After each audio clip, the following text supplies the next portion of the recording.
Et face à la menace que représentent ces variants, on le sait, beaucoup plus contagieux, le protocole sanitaire dans les établissements scolaires est encore renforcé. Il prévoit notamment une distanciation plus grande des élèves et l'interdiction des masques en tissu fait maison. Des mesures pas forcément évidentes à mettre en œuvre. Voyez ce reportage dans l'Essonne de Farid Benbekay et Cécile Claveau. À ce jour, aucun variant détecté. Néanmoins, au sortir de l'école, les toutes dernières consignes sont bien passées, à commencer par le masque, le changement du port du masque. Du coup, il y a les masques chirurgicaux qui sont autorisés et puis les masques en catégorie 1.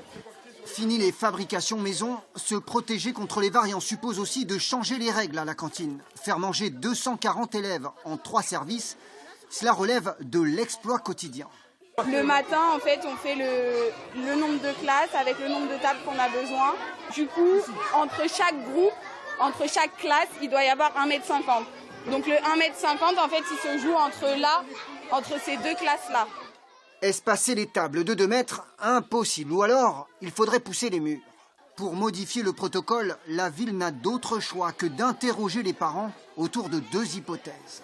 Très clairement, il va falloir faire des adaptations et éventuellement demander à certaines classes parfois de manger un repas froid une fois toutes les semaines, une fois tous les 15 jours. La deuxième hypothèse, exceptionnelle, et je ne sais pas si nous y arriverons, c'est aussi de demander aux parents qui le peuvent de garder les enfants sur le temps du midi.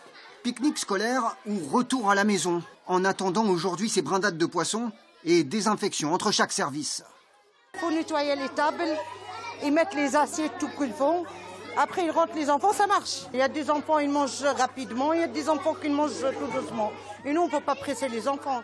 Dans 4 jours, les vacances, justement, les médecins de l'éducation nationale demandent ni plus ni moins que la fermeture de tous les établissements scolaires, le plus rapidement possible, et pour 4 semaines.